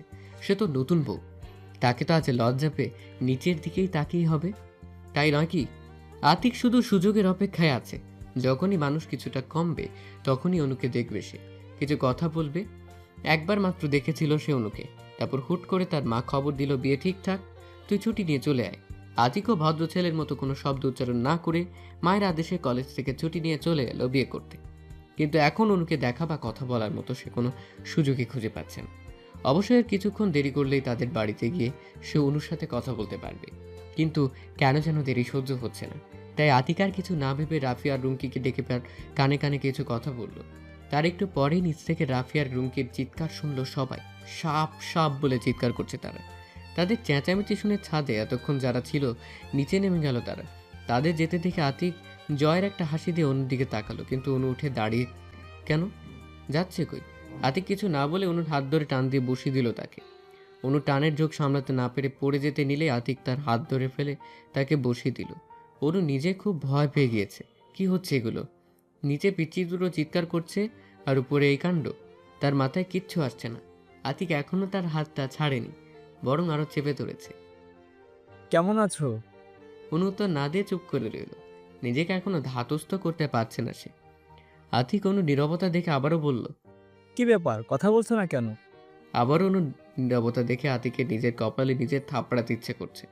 এত কষ্ট করে রাফিয়া ডুঙ্কিকে নিয়ে অভিনয়টা করতে নিচে পাঠালো, যাতে সে অনুর সাথে এখন কিছুটা সময় একা কাটাতে পারে। কিন্তু এই মেয়ে তো কথাই বলছে না। আচ্ছা, মেয়েটা আবার বোবা না তো? না, বোবা হবে কেন? যেদিন অনুকে দেখতে এসেছিল সেদিন তো কথা বলতে দেখেছি। তাহলে এখন কথা বলছে না কেন? এদিকে অনুর হাত এখনো ছাড়েনি আতিক। এত জোরে চেপে ধরে আছে যে ব্যথা লাগছে। অনু নীরবতা ভেঙে বলেই ফেললো। হাত ছাড়ুন, লাগছে তো। আতিকের কানে যেন কথাগুলো বাজতে লাগলো। কি সুন্দর কণ্ঠ! আহ, লাগছে তো। আহা, লাগছে তো, ছাড়ুন। আতিক হাতটা ছেড়ে অন্যদিকে তাকিয়ে বলল। এতক্ষণ কথা বলছিলা না কেন? ব্যথা দিলে কথা বলবা, না হলে বলবা না? ইতস্তত করে অনু বলল। না, তেমন কিছু না। নিচে কি যেন হয়েছে। আপনার সাথে যে দুই পিচি ছিল ওরা চিৎকার করেছে। করছে করুক, দেখি তুমি আমাদিকে তাকাও তো। অনু আতিকের কথা শুনে হতভম্ব হয়ে গেল। এই লোকের মাথা ঠিক আছে তো? এর আগেও তো একবার অনুকে দেখেছিল আতিক, কিন্তু অনু যে এতটা সুন্দর সেদিন তো আর চোখে এটা ধরা পড়েনি। সেদিন আর 10টা স্বাভাবিক মেয়ের মতোই লাগছিল অনুকে, কিন্তু আজ তাহলে কেন অন্যরকম লাগছে? মনে হচ্ছে পৃথিবীর সবচেয়ে রূপবতী নারীটি এখন তার সামনে বসে আছে। এটাই কি তাহলে বিয়ের পাওয়ার? বিয়ের পরে কি প্রত্যেকটা স্বামীর চোখেই তার স্ত্রীকে দেখতে অসম্ভব রূপবতী লাগে, যতই সেই স্ত্রী অসুন্দরী হোক না কেন? আতিক মুগ্ধ চোখে অনুর হাতের দিকে তাকালো। তারপর ধীরে অনুর হাতটা নিজের হাত নিয়ে তার ঠোঁটের সাথে ছুঁয়ে আলতো করে একটি চুমু দিল। আতিকের ঠোঁটের সাথে অনুর হাতটা স্পর্শ করতে অনুর শরীর বেয়ে বয়ে গেল যেন এক ভয়ঙ্কর ভূমিকম্প। সন্ধে নেমেছে কিছুক্ষণ হলো। আকাশটা মেঘে ভরে আছে, চারদিকে অন্ধকার। হালকা চাঁদের আলোর জন্য রাস্তাঘাট পরিষ্কার না দেখা গেলেও আবছা দেখা যাচ্ছে। সেই পথ ধরে দুজন যুবক যুবতী হেঁটে চলছে। চারপাশটা অসম্ভব নীরব। মাঝে মাঝে পাখির ডাকের দু একটা শব্দ কানে আসছে। নীরবতা ভেঙে যুবতীটি বলল। আমাকে মিথ্যা কেন বলছো আফসান? আফসান হয়তো হালকা হাসির মতো ভঙ্গি করলো। অন্ধকারে সেটা দেখা যাচ্ছে না। তারপর স্নেহার দিকে তাকিয়ে বলল। আমি কিন্তু মিথ্যে কিছু বলিনি স্নেহা। আমি একবারও বলিনি যে আমি অবিবাহিত কিংবা আমার ছেলে মেয়ে নেই। স্নেহা কঠিন মুখ করে বলল। তুমি সত্যিটাও বলনি আফসান। তুমি কখনো জানতে চাওনি, তারপরও তোমাকে যেদিন বিয়ের কথা বললাম সেদিন তোমাকে আমি বলতে চেয়েছিলাম, কিন্তু তার আগেই তুমি। আফসানের কথা শেষ করার আগে স্নেহা বলল। আমাদের 4 মাসের পরিচয়ের মাঝে কি তুমি আমাকে এটা বলতে পারতে না? পারতাম, কিন্তু বলিনি। কেন বলনি? তোমাকে আমি চিনি 1 বছরের বেশি হলো, আর তুমি এটাও জানো তোমাকে ঠিক আমি কতটা পছন্দ করি। আর এর জন্যই আমি দূরে থেকে তোমাকে দেখতাম, তোমার ছবি আঁকতাম। কখনো কাছ থেকে দেখার বা জানার সাহস পেতাম না। কারণ ছিল একটাই, সেটা আমার পাস্ট, আমার বিয়ে, বউ, বাচ্চা। তারপর যেদিন হঠাৎ করে আমার ফ্ল্যাটে চলে এলে সেদিন আমি পুরো হকচকিয়ে গিয়েছিলাম। তারপর শুরু হলো দেখা করা, ফোনে কথা হওয়া। তোমাকে এতটাই পছন্দ করতাম আমি, তাই যেদিন তুমি নিজে থেকেই এসে তোমার হাতটা আমার দিকে বাড়িয়ে দিলে, আমার নেশা হয়ে উঠলে, তখন আর তোমাকে হারাতে চাইনি। তোমাকে নিয়ে নতুনভাবে জীবন শুরু করতে চেয়েছিলাম। আফসান ছোট একটা নিঃশ্বাস ফেলে আবারও বলতে শুরু করলো। কিন্তু আমি তোমাকে জানাতে চেয়েছিলাম সেদিন, আমি মোটামুটি প্রস্তুত হয়েছিলাম যে তুমি সত্যিটা শোনার পর আমাকে ফেলে চলে যাবে। মানসিকভাবেও নিজেকে প্রস্তুত করে নিয়েছিলাম, কিন্তু মনের কোথাও একটা আশা ছিল যে না, স্নেহা যাবে না। স্নেহা আমার সাথে আমার নতুন জীবন গোছাতে আমাকে সাহায্য করবে। আর এই কারণেই হয়তো তুমি যখন সেদিন তোমার বিয়ের কথা বলে আমাকে ফেলে রেখে চলে এলে, তখন নিজেকে সামলাতে পেরেছিলাম। আমি তোমার চেয়ে বয়সে বড়, ম্যাচিউরিটি আমার মাঝে আছে, তাই আর আবেগকে প্রশ্রয় দেইনি। ভেবেছি থাক, স্নেহা নিজের মতো করে সুখী থাকুক। কিন্তু যখনই ভাবতাম তুমি অন্য কারো বউ, সে তোমাকে স্পর্শ করবে, রাতের পর রাত এক বিছানায় ঘুমাবে, তখন বুকের বাম পাশটায় কেমন যেন ব্যথা অনুভব হতো। স্নেহা এতক্ষণ চুপ করে মন দিয়ে আফসানের কথাগুলো শুনছিল। আফসান থামতেই স্নেহা বলল। তুমি কি আমাকে সাবানা ভাবো আর নিজেকে আলমগীর? বানিয়ে বানিয়ে মিথ্যা বলবে আর আমি বিশ্বাস করব? তুমি কি ভেবেছিলে সব জেনে আমি তোমাকে বিয়ে করে তোমার 2 ছেলে মেয়েকে নিজের মনে করে সুন্দর একটা সংসার সাজিয়ে নিতাম? কখনোই না। জীবনটা কোনো সিনেমা না আফসান। আমি নিজেও সাবানা না, আর নিজেকেও আলমগীর ভেবে ভুল আশা নিয়ে বসে থেকো না। অবশ্য যা অভিনয় তুমি করো, আলমগীর হতে তোমার আর দেরি নেই। আশা করি খুব শীঘ্রই তুমি তোমার নতুন সাবানাকে খুঁজে নিবে। কতগুলো বলে 1 সেকেন্ডও না দাঁড়িয়ে স্নেহা হাঁটা শুরু করলো বিয়ে-বাড়ির উদ্দেশ্যে। আফসান হতভম্ব হয়ে দাঁড়িয়ে তাকিয়ে রইল অন্ধকার পথের দিকে, যে পথের কোনো শেষ নেই। স্নেহা তাকে ভুল বুঝে চলে গেল, কিন্তু সে তো কোনো অভিনয় করেনি। তার দিক থেকে স্নেহার জন্য ছিল একদম নবাগত শিশুর ন্যায় ভালোবাসা। নবাগত শিশুরা যেমন পবিত্র, তার ভালোবাসাটাও ঠিক ততটাই পবিত্র। বিয়েবাড়ির গেটের আলো জ্বলছে আর নিভছে। চারদিক থেকে কয়েকটি কুকুরের ঘেউ ঘেউ শব্দ আসছে। বিয়ে বাড়ি হলো কুকুর বাবাজিদের জন্য আড্ডাখানা। তার সাথে কানে ভেসে আসছে চিৎকার করে কান্নার শব্দ। অনুর মা, পাড়া প্রতিবেশীরা মরা কান্নার মতো কান্না শুরু করে দিয়েছে। অবশ্য মেয়েকে বিদায় দেওয়ার মতো বড় কষ্টের চেয়ে কোনো বাবা মার কাছে আর কিছু নেই। অনুর মা 4 বার জ্ঞান হারিয়েছে এর মাঝে। এই অবস্থাতেই রাত 9টার দিকে অনুকে নিয়ে রওনা হলো বরপক্ষরা। অনুর সাথে কে যাবে এই নিয়ে নানান ঝামেলার পর ঠিক হলো মুহিব আর স্নেহা যাবে। স্নেহ আমোদ করেনি, এক রাতেরই তো ব্যাপার। সবাইকে নিয়ে নাটোর আতিকদের বাড়ি পৌঁছাতে পৌঁছাতে 11টা বেজে গেল। দোতলা বিশাল বড় একটা বাড়ি, দেখতে কিছুটা পুরনো, আবার অতটাও পুরনো না। অনুদের বাড়ির মতো এই বাড়িতে আলো দিয়ে সাজায়নি। বউ নামানো নাটকীয়তা শেষ হবার পর অনুকে আতিকের ঘরে নিয়ে যাওয়া হবে। আতিকের বোনরা বাসর ঘর সাজিয়ে বাইরে থেকে তালা ঝুলিয়ে রেখেছিল। মুহিবকে একাই ঝামেলা মেটাতে হলো। টাকা দেবার পর অনুকে ঢুকতে দিল ঘরে। অনুর পাশে কিছুক্ষণ বসে থেকে স্নেহা বিরক্ত হয়ে বলল, অনু, তুমি থাকো, আমি তাহলে যাই। আমার মাথা ধরেছে, ফ্রেশ হয়ে একটা ঘুম দিব। অনু স্নেহার কথা শুনে স্নেহার হাত ধরে বলল, পায়ে ধরি ভাবি, প্লিজ যেও না, আমার ভয় লাগতেছে। ভয়ের কি আছে? আতিক নামের লোকটি এসে কি তোমাকে খেয়ে ফেলবে নাকি? অনু করুণ কণ্ঠে বলল, না ভাবি, প্লিজ যেও না। উনি আমাকে সন্ধ্যায় কি করছো জানো?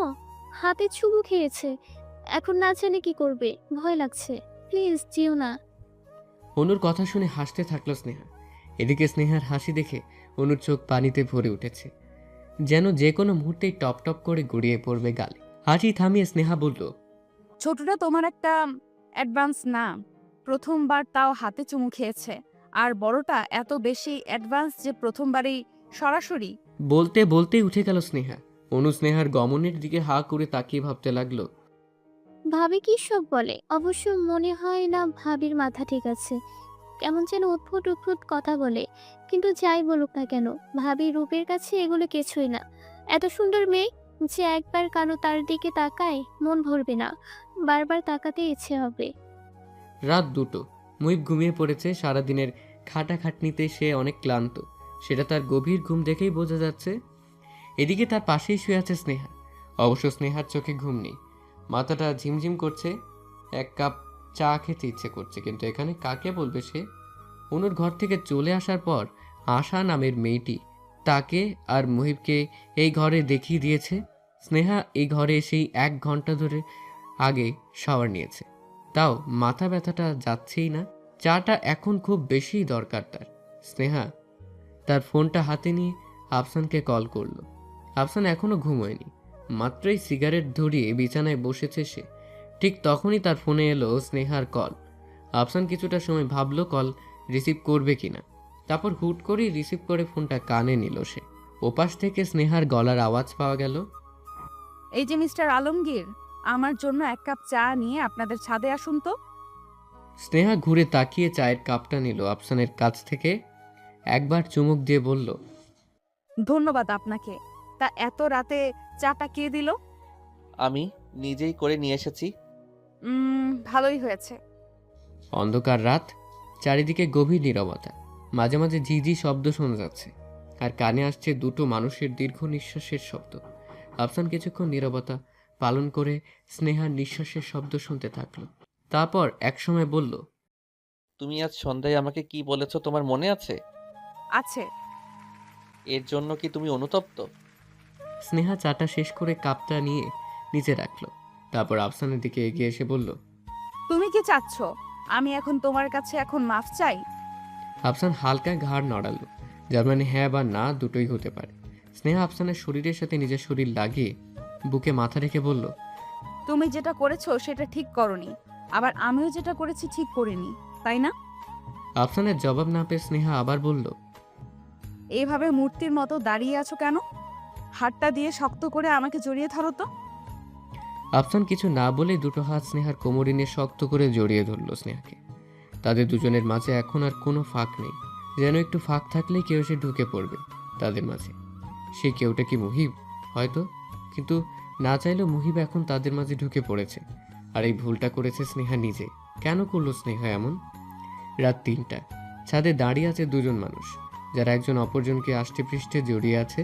কেউ এত রাতে তাদের এই অবস্থায় দেখলে কি হবে, এটা তাদের দুজনে কারো মাথাতেই নেই। অবশ্য সারাদিনের দৌড়াদৌড়ির পর সবাই এখন যে যার ঘরে গায়ে এলিয়ে দিয়ে ঘুমিয়ে আছে।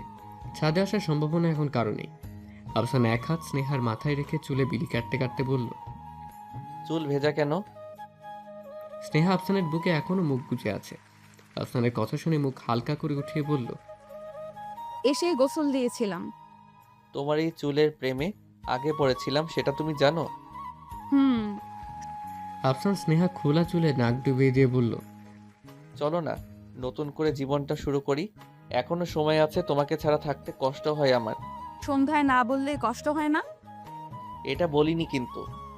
এই 3 দিন কিভাবে কাটিয়েছো তাহলে? আফসান মুখটা উঠিয়ে হাসতে হাসতে বলল, সিগারেট, সারা রাত তোমাকে স্মরণ করেছি আর টেনেছি। এই 3 দিনে 20টার মতো প্যাকেট শেষ করে ফেলেছি। দেখতে চাও? না। আফসান আবারও স্নেহার চুলে মুখ গুজে বলল, এখন কি করবে তুমি? এভাবে হয় না স্নেহা, প্লিজ চলো আমরা নতুনভাবে জীবন শুরু করি। মাত্র 3 দিনই তোমাকে ছাড়া যে হাল। কই, এখনো তো ঠিকই আছো। প্লিজ সিরিয়াস হও। তোমার মধ্যে সিরিয়াসের খুঁজলে পাওয়া যাবে না। হয়তো। আফসান স্নেহার মুখটা দুহাত দিয়ে উঠিয়ে বলল, অবশ্য আমার পিচি বউ চলবে। স্নেহা হালকা হেসে বলল, আচ্ছা আমি একটা প্রশ্ন করি। করো। 4 মাসের মাঝে কি সত্যি ভালোবাসা, প্রেম এগুলো হয়? আফসান ভ্রু কুঁচকে বলল, হবে না কেন? ভালোবাসার মতো ভালোবাসতে 4 মাসও বেশি। অনেকের প্রথম দেখাতেই ভালোবাসা হয়ে যায়, আবার অনেকে সারা জীবন লাগিয়েও ভালোবাসতে পারে না। সেখানে আমরা 4 মাস একে অন্যকে সময় দিয়েছি, জেনেছি। স্নেহা, তোমার কি মনে হচ্ছে তুমি আমাকে ভালোবাসো না? না, আমি বাসি। আমি আসলেই অনেক বেশি ভালোবাসি তোমায়, আর থাকতেও চাই তোমার সাথে। আফসান স্নেহাকে টেনে আবার নিজের বুকে নিয়ে বলল, জানি আমি। জানো, আমার যখন 25 বছর বয়স, তখন মা আমাকে ফোন দিয়ে আসতে বলে এখানে। তখন আমার পরীক্ষা চলছিল, আর একটা বাকি ছিল। পরীক্ষাটা দিয়েই বিকেলে রওনা হয়ে এখানে আসি, আর সেই রাতেই আমার বিয়ে হয়ে যায় রিতার সাথে। আমার খালাতো বোন ছিল রিতা। কী কারণে আমাকে সেই রাতে বিয়ে দিয়েছিল সেটা একবারও মার কাছ থেকে জানতে চাইনি। জানতে চাইলে হয়তো মা বলতো, কিন্তু ইচ্ছা করেনি। মাকে আমরা ভাই বোনেরা সবাই অনেক মানি। সে যদি আমাদের এসে বলে কাল থেকে আর দিন হবে না, সূর্য উঠবে না, আমি সেটাই বিশ্বাস করব। তার কথার অমত করতে পারবো না। তো যাই হোক, মেনে নিলাম রিতাকে। মা বলল একটা ইয়ার গ্যাপ দিতে, এখানে থেকে যেতে। ইচ্ছে না থাকা সত্ত্বেও মায়ের কথাই থেকে গেলাম। তার মাঝেই রিতা প্রেগনেন্ট হলো। আমরা ভালো ছিলাম, ভালোবাসা ছিল কিনা বলতে পারবো না, কিন্তু কেয়ার ছিল একে অপরের প্রতি। রিতার যেদিন ডেলিভারি হলো সেদিন আমি ঠিক কতটা ভয়ে ছিলাম সেটা বলতে পারবো না। আমাদের 1 বছরের সংসার জীবনের সমাপ্তিও ঘটলো সেদিনই। আমার হাতে 2টো ফুটফুটে শিশু তুলে দিয়ে ডাক্তার বলল, উই আর সরি। বিশ্বাস করো, সেদিন কেঁদেছিলাম আমি একটা পিচ্চি বাচ্চার মতো। রিতা মারা যাওয়ার 7 দিন পরে আমি ঢাকায় চলে আসি।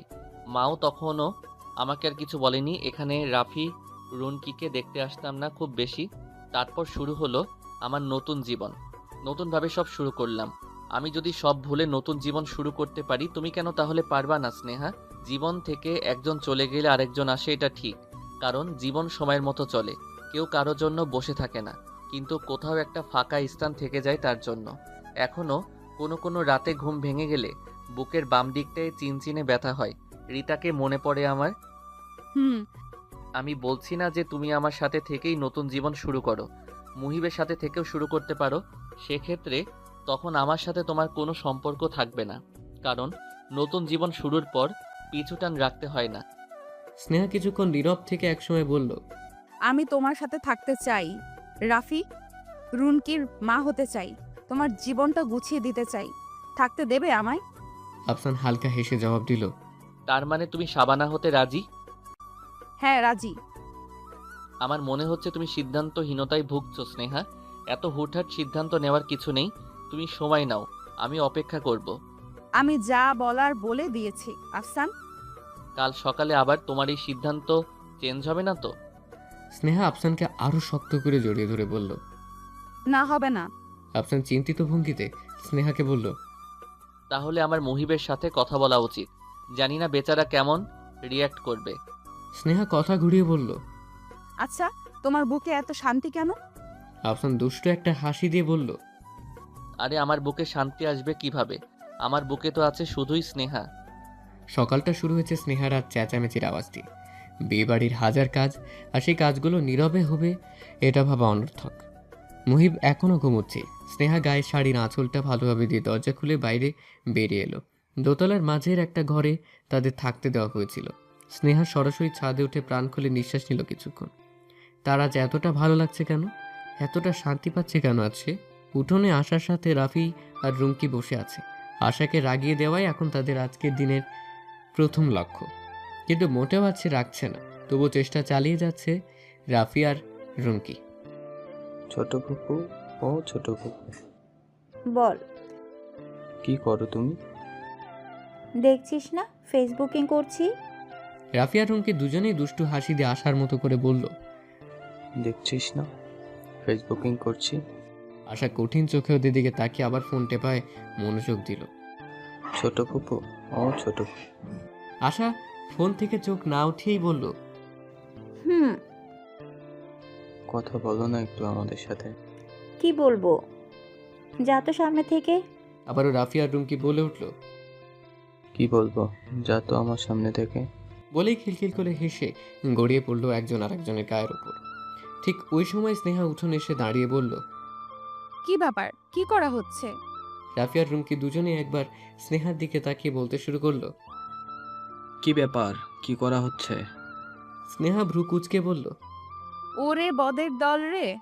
আবারও স্নেহার কথা নকল করে রাফি আর রুমকি বলল, ওরে বাদরের দল রে। এভাবে কিছুক্ষণ স্নেহার সাথে নকল নকল খেলার পর স্নেহা বলল, অনেক হয়েছে, এবার স্টপ। আর এবার যদি তোমরা আমার কথার অনুকরণ করো তাহলে আমার কাছে যে চকলেটসগুলো আছে ওগুলো কেউ পাবে না। চকলেটের কথা শুনতেই দুজন নীরব হয়ে গেল। স্নেহা মিষ্টি একটা হাসি দিয়ে মনে মনে বলতে লাগলো, বা মা হওয়ার আগেই ম্যানেজ করার পদ্ধতি শিখে ফেলেছি। Congratulation miss Shabana. বাচ্চা দুটোকে কেন যেন খুব বেশি ভালো লাগে স্নেহার। দুষ্টু বটে কিন্তু অনেক মিশুক। এক অজানা বন্ধনে তারা জুড়ে গেছে। কেমন যেন একটা আকর্ষণ কাজ করে ওদের প্রতি স্নেহার। তাছাড়া স্নেহার মতে বাচ্চারা হবে মিশুক, সবার সাথে মিশবে, কথা বলবে, হই হুল্লোড় করবে। এমন বাচ্চাই তো আসল বাচ্চা। বাড়িঘর মাথায় তুলে রাখবে। বাইরের কেউ আসলে এক নজরেই তারা বুঝবে বাড়িতে ছোট বাচ্চা কাচ্চা আছে। আর যারা গোমরা মুখ করে থাকে, মা ছাড়া কিছু বোঝে না, সারাদিন ম্যা করে, কারোর সাথে মেশে না, তারা যাই হোক বাচ্চা না। আর রাফিয়ার রুমকি একদম স্নেহার মনের মতোই। আফসান রাফিয়ার রুমকিকে নিয়ে তার সংসারটা খারাপ হবে না, একদম জমে উঠবে। বেবি তার মনটা আনন্দে ভরে উঠল। এমন একটা পরিবারই তো সবাই চায়। ঢাকার বাইরে আসার পর থেকে, এত সব লোকের মাঝে থাকার পর থেকে তার মাঝে অদ্ভুত এক পরিবর্তন এসেছে। এখন কেন জানি বাকি 10টা মেয়ের মতো সে না এটা ভাবতে ইচ্ছে করছে না পরিবেশের কারণেই কি এই পরিবর্তনটা হলো তার মাঝে। যদি এটাই কারণ হয়ে থাকে তাহলে এটা শুধু সম্ভব হয়েছে মুহিবের কারণে। মুহিবের কথা মনে হতেই স্নেহার আনন্দে উজ্জ্বল হয়ে ওঠা মুখ নিমিষেই ফ্যাকাশে হয়ে গেল। মুহিব ঘরেই ছিল, বিছানায় বসে চা খাচ্ছিল। স্নেহাকে ঘরে ঢুকতে দেখেই মুহিব বলল, কোথায় ছিলে? ঘুম থেকে ওঠার পর দেখতে পেলাম না। স্নেহা হালকা এসে মুহিবের পাশে বসতে বসতে বলল, নিচে ছিলাম, তোমার সাথে আমার কিছু জরুরি কথা আছে। বলো। মানে আমি বলতে চাচ্ছিলাম যে আমাকে এইখানে আনার জন্য তোমাকে অনেক অনেক ধন্যবাদ। মুহিব ভ্রু কুঁচকে বলল, এটাই তোমার জরুরি কথা? স্নেহার মাঝে এখন ভীষণ অস্বস্তি কাজ করছে। কাল রাতে তো অনেক সহজেই আফসানকে বলে দিল সে আফসানের সাথে থাকতে চায়, কিন্তু ব্যাপারটা এত সহজ না। মুহিবকে কিভাবে কি বলবে সে? তার একটা ভুলের জন্যই আজ এই পরিস্থিতি। কি হয়েছে স্নেহা? স্নেহা চোখটা বন্ধ করে কাঁপা কাঁপা স্বরে বলল, আমি আফসানকে ভালোবাসি। মুহিব স্নেহার কথা এখনো কিছু বুঝতে পারছে না। অবাক দৃষ্টিতে স্নেহার দিকে তাকিয়ে মুহিব বলল, মানে? আমি আফসানকে ভালোবাসি মুহিব। কোন আফসান? অনুর ভাসুর।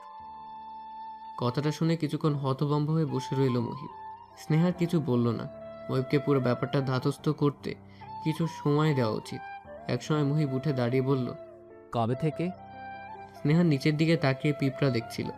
কিছু পিঁপড়া মিলে একটি বড় পিঁপড়াকে কাঁধে করে নিয়ে যাচ্ছিল, সেটাই লক্ষ্য করছিল বসে বসে স্নেহা। হঠাৎ মুহিবের আওয়াজ শুনে কিছুটা চমকে গেল স্নেহা। তারপর থেমে থেমে বলল, তোমাকে কিছুদিন আগে আমার একটা পোর্ট্রেট দেখিয়েছিলাম। ওই পোর্ট্রেটটার আর্টিস্ট ছিল আফসান আবির, অনুর ভাসুর সে। তখন থেকেই আমাদের পরিচয়। আমাকে তাহলে বিয়েটা কেন করলে স্নেহা? স্নেহাই প্রশ্নের জবাব না দিয়ে আবারও নিচে তাকিয়ে পিঁপড়াদের কার্যক্রম দেখতে শুরু করলো। মুহিব কিছুক্ষণ উত্তরে অপেক্ষা করলো। প্রথমে সে স্নেহার কথা বিশ্বাস করেনি, কারণ স্নেহার স্বভাবটা অন্যরকম, বানিয়ে বানিয়েও মাঝে মধ্যে কথা বলে। কিন্তু পরে যখন আফসান ভাইয়ের কথা বললো তখন বিশ্বাস না করার কিছু নেই। আফসান ভাই তো জগন্নাথ ভার্সিটির চারুকলার অধ্যাপক। কিন্তু এখন স্নেহা এগুলো কেন বলছে? সে কি আফসান ভাইয়ের সাথে থাকতে চায়? যদি চায় তাহলে মুহিবের কি হবে? মুহিব তো সে ছোটবেলা থেকে স্নেহাকে ভালোবেসে এসেছে। ভালোবাসা মানে স্নেহাকেই বুঝেছে, কোনোদিন অন্য কোনো মেয়ের দিকে চোখ তুলে তাকায়ও নি। মুহিব কিছুক্ষণ চুপ করে থেকে অসহায় গলায় স্নেহাকে বলল, এখন কি করতে চাও তুমি? মুহিবের অসহায় মাখা গলার স্বর শুনে স্নেহার বুকের ভেতর মোচড় দিয়ে উঠল। সে কি জবাব দিবে মুহিবকে? স্নেহা মুহিবের দিকে তাকালো। মুহিবের চোখ ছলছল করছে, মনে হচ্ছে সে যে কোনো মুহূর্তেই পানির বন্যা বয়ে যাবে। স্নেহা আবার নিচের পিঁপড়াগুলোর দিকে তাকিয়ে বলল, আমি ঠিক করেছিলাম তোমার সাথেই থাকবো। এর জন্য এই 4 দিনে নিজেকে যতটুকু পারি স্বাভাবিক থেকে সব কিছু গুছিয়ে নেওয়ার চেষ্টাও করেছিলাম, কিন্তু স্নেহার কথা শুনেই মুহিব বলল, কিন্তু 4 দিনেই তুমি হাঁপিয়ে উঠেছ। আমাকে আর সহ্য হচ্ছে না, এই তো। আসলে আমি একটা বোকা, আর এমন বোকা ছেলের সাথে আর যাই করা যাক না কেন, একসাথে বসবাস করা যায় না। মুহিবের কথাটা শুনে স্নেহা কেঁদে ফেলল। কিছু সময় পর ফোপাতে ফোপাতে মুহিবকে বলল, না, আমি হাঁপিয়ে উঠিনি। আমি নিজেও কিছু জানি না, আমি নিজেও কিছু বুঝতে পারছি না। এখন কি করতে চাচ্ছ তুমি, সেটা আমাকে বলো। স্নেহা মুহিবের দিকে তাকিয়ে বলল, আমি তোমাদের দুজনকেই চাই। আমি দুজনের সাথেই থাকতে চাই। আমি আফসানকে ভালোবাসি, কিন্তু আমি তোমাকেও। মুহিব স্নেহার পাশে বসে বলল। কিন্তু এটা হয় না। স্নেহা কান্নার বেগ বাড়িয়ে বলল, কেন হয় না? আমি জানি না। মুহিবের গাল দিয়ে এক ফোঁটা পানি বেয়ে পড়তেই মুহিব হাত দিয়ে চোখটা মুছল। তারপর ধীরে ধীরে স্নেহার হাতটা ধরে কোমল স্বরে বলল, আমাদের একটা সমাজে থাকতে হয়, আর এই সমাজে থাকতে গেলে তুমি একসাথে দুইজন পুরুষ নিয়ে বসবাস করতে পারবে না। আর সেই পুরুষ নিজেও কখনো এটা চাইবে না যে তার নিজস্ব সম্পত্তি তার স্ত্রী অন্য কোনো পুরুষকে সাথে নিয়ে একসাথে বসবাস করুক। এটা যেমন আমি চাইব না, ঠিক তেমন আফসান ভাইও চাইবেন না। সবার আলাদা একটা জগৎ থাকে স্নেহা। তুমি বলো, আমাদের পৃথিবী কয়টা? একটা, তাই না? তুমি কিন্তু চাইলেও 2টা পৃথিবীকে একসাথে করতে পারবে না, কারণ দ্বিতীয় পৃথিবীর কোনো অস্তিত্বই নেই প্রথম পৃথিবীর জীবনে। পৃথিবী একটাই, আর আমাদের সবারও এই একটাই পৃথিবীতেই থাকতে হবে। আর এই পৃথিবীতে থাকতে গেলে আমরা সব জিনিস পাবো না, অনেক জিনিসকেই স্যাক্রিফাইস করতে হবে, তাহলে আমরা সুখে থাকতে পারবো। মুহিব কিছুটা দম নিয়ে বলল, তুমি কি বুঝতে পেরেছো আমি তোমাকে কি বোঝাতে চেয়েছি? স্নেহা ঘাড় নেড়ে বলল, হুম। তাহলে? কথা শেষ করার আগেই ঘরের দরজায় এসে টোকা পড়ল। কে? আশা, কিছু বলবা? আপনাকে বাহির একটু ডাকে। তুমি যাও, আমি আসছি। মুহিব স্নেহার মুখে হাত দিয়ে চোখের পানি মুছে দিতে দিতে বলল, একদম কাঁদবে না, আমি একটু আসি। বলে মুহিব বেরিয়ে এলো ঘর থেকে। আফসান উঠানে দাঁড়িয়ে অপেক্ষা করছে মুহিবের জন্য। মুহিব আসতে আফসান হেসে বলল, তোমার সাথে ভালোভাবে পরিচয় হয়ে ওঠেনি, তাই ভাবলাম পরিচিত হই। মুহিব হাত এগিয়ে দিয়ে বলল, আসলে বিয়েবাড়ির ঝামেলা। চলো, যেতে যেতে কথা বলি। মা বাজারে যেতে বলল, চলো তোমাকে নিয়েই তাহলে ঘুরে আসি বাজার থেকে। মুহিব হাসির মতো একটা ভঙ্গি করে বলল, অবশ্যই চলুন। মুহিবকে নিয়ে আফসান রিক্সায় উঠে সিগারেট বের করে মুহিবের দিকে এগিয়ে দিয়ে বলল, সিগারেট? না ভাই, সিগারেট খাই না। আফসান সিগারেট ফিরিয়ে নিয়ে বলল, আমিও একসময় খেতাম না, এখন অভ্যাস হয়ে দাঁড়িয়েছে। কিছু মনে না করলে আমি কি আমার সিগারেটটা ধরাতে পারি? হ্যাঁ, অবশ্যই ধরান। উনি 1 ঘন্টার মতো হলো একা একা বসে আছে। কিছুক্ষণ আগে অবশ্য একবার তার ননদ আশা এসেছিল, কিছুক্ষণ বসে থেকেই আবার উঠে গিয়েছে। তারপর আর কেউ আসেনি। আতিক নামের লোকটিও সকাল থেকে উধাও। কোথায় গেছে কে জানে। বসে বসে এখন অনু ঝিমুনি এসে গেছে। উনি বালিশের উপর মাথা দিতে না দিতেই আতিক এসে হাজির হলো রুমে। অনু তাকে দেখে শোয়ার বদলে ধর্মরিয়ে উঠে বসলো। আতিক দরজাটা বন্ধ করে বিছানার কাছে এসে বলল, কি ব্যাপার, উঠে বসলে কেন? শুয়ে থাকো। অনু বিছানার দিকে তাকিয়ে বলল। না ঠিক আছে। আতিক অনুর পাশে বসতে বসতে বলল, আমাকে দেখে এত ভয় পাও কেন তুমি? কি আমি কি বাঘ না ভাল্লুক? আমি কি বলেছি যে ভয় পাই? না বললেও বোঝা যায়। কচু। দেখি আমার দিকে তাকিয়ে কথা বলো তো। অনুর আতিক সম্পর্কে যে ভয়টা ছিল গত রাতে সেটা কেটে গেছে। তারপরও কেন যেন লোকটার দিকে তাকিয়ে থাকতে লজ্জা লাগে। কাল রাতে লোকটার বুকে মাথা রেখে সে সারাটা রাত শুয়েছিল। তার প্রথমে মাথা রাখতে অস্বস্তি লাগলেও পরে এত বেশি ভালো লাগছিল যে সে অনুভূতি প্রকাশ করার মতো ছিল না। ভাগ্যিস লোকটা জোর করে তার বুকে মাথাটা রাখিয়েছিল। কি তাকাও বলছি? আতিকের কথায় অনুর ঘোর কাটে। সে মুখটা কিছুটা উঁচু করে তাকায় আতিকের দিকে। লোকটার চোখে কিছু আছে। কি আছে? হ্যাঁ, মায়া। লোকটার চোখ মায়ায় ভরা। অদ্ভুত এক মায়ার কারণে লোকটির চোখের দিকে তাকিয়ে সারা দিন রাত্রি পার করা যাবে। আতিক হালকা কেশে বলল, বাহ, ভয় দেখি একদমই করো না। জি করি না। দেখি একটু এদিকে সরো, আমি একটু শুভ। অনু সরতেই আতিক বিছানায় গা এলিয়ে দিয়ে বলল, আহ শান্তি, এই মাথার চোটটা একটু টেনে দাও তো। অনু চুল টানার জন্য কাছে আসতেই আতিক বলল, না থাক, লাগবে না, তুমি আমার পাশে একটু বসো। অনু কিছুক্ষণ ইতস্তত করে আতিকের পাশে বসতেই আতিক এক ধাক্কায় অনুকে শুইয়ে দিয়ে অনুর ঠোঁটে ঠোঁট ডুবল আতিক। অনুর নিঃশ্বাস প্রায় বন্ধ হয়ে আসতে লাগলো। কিছুক্ষণ চেষ্টা চালালো আতিকের কাছ থেকে ছাড়া পাবার, কিন্তু সেটা সম্ভব হয়ে উঠল না। আতিক তার দুই হাত দিয়ে অনুর দুই হাত চেপে ধরে রেখেছে। একসময় অনু হাল ছেড়ে দিয়ে আতিকের হাত জোরে চেপে ধরল। খানিকক্ষণ পর আতিক অনুর ঠোঁট ছেড়ে অনুর নাকে নাক ঘষতে ঘষতে বলল, আমার বউ এইসব ব্যাপারে এতটা কাঁচা, সেটা তো জানা ছিল না। অবশ্য কাঁচাই ভালো, সমস্যা নেই, আমি আছি না, শিখিয়ে পড়িয়ে নেব। বলে অনুর গলায় নাক ডুবল আতিক। আতিকের প্রত্যেকটা স্পর্শে অনুর শরীরে শিখরণ জেগে উঠল। সে আতিককে জড়িয়ে ধরে তার পরনে পাঞ্জাবি খামচে তুলল। তারা ধীরে ধীরে একজন অন্যজনের নেশায় ডুব দিতে লাগলো। ঠিক তখনই তাদের রুমের দরজা কড়া নাড়তে লাগলো কেউ। তারা প্রথমে কেউ কিছু না বললেও ধীরে ধীরে কড়া নাড়তে বাড়তেই থাকলো, যেন দরজাটা ভেঙেই ঢুকে পড়বে কেউ। অনু নিজেকে সামলে নিয়ে কাঁপা কাঁপা গলায় বলল, কে যেন দরজায় করানো আছে, দেখুন না। আতিক তখন পাগল প্রায়। সে কোনো উত্তর দিল না। হঠাৎ বাইরে থেকে কান্নার আওয়াজে তার হুঁশ ফিরল। সে উঠে দরজা খুলে বাইরে বেরিয়ে এলো। তার সাথে সাথে অন্য শাড়ির আঁচলটা উঠিয়ে বাইরে বেরিয়ে এলো। বাইরে এসে তারা জানতে পারলো মুহিব আর আফসান যে রিকশায় বাজার করতে গিয়েছিল সেই রিকশাটা ট্রাকের নিচে চাপা পড়েছে। একজন স্পট ডেড, আরেকজন গুরুতর আহত অবস্থায় হাসপাতালে নেওয়া হয়েছে। অবস্থা খুবই খারাপ, যে কোনো সময় যা কিছু হয়ে যেতে পারে। কিন্তু কে মারা গেছে আর কে আহত সেটা এখনো জানা যায়নি। পুরো বাড়ির অবস্থা খুবই খারাপ। মরা কান্না জুড়ে দিয়েছে সবাই, শুধু একজনই না, কেঁদে চুপচাপ দাঁড়িয়ে ভাবছে। আসলে পৃথিবী একটাই। কেউ যদি ভুলেও দুই পৃথিবী কল্পনা করে তাহলে ঈশ্বর তার থেকে তার কল্পনার পৃথিবীটাকে কেড়ে নিয়ে সমতা করে দেয়। মানুষের জীবনের সাথে সিনেমার কত মিল। অবশ্য সিনেমার কাহিনীগুলো তো এক একটা মানুষের জীবন থেকেই নেওয়া, না?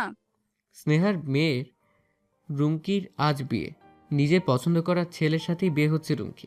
বিরাট আয়োজন করা হয়েছে ঢাকায় স্নেহার বাবার বাড়িতে। ছাদে প্যান্ডেল বসানো হয়েছে, গেট সাজানো হয়েছে, হরেক রকমের বাতির আলো জ্বলছে আর নিভছে। ঠিক 18 বছর আগের অনুর বিয়ের মতো। হাজারের বেশি মানুষ দাওয়াত করা হয়েছে বিয়েতে, কিন্তু যেভাবে একে একে মানুষ আসছে তাতে মনে হচ্ছে 1000 পার হয়ে যাবে। শেষে আবার খাবার কম না পড়লেই হয়। বর এলো সন্ধ্যা 7টার পর। রাফি দৌড়ে বাবাকে ডাকতে এলো।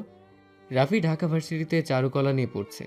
আফসানের মতে অসম্ভব সুন্দর রাখতে পারে ছেলেটি। দেখতেও পুরো আফসানের কার্বন কপি। তার একমাত্র বোনের বিয়ে আজ।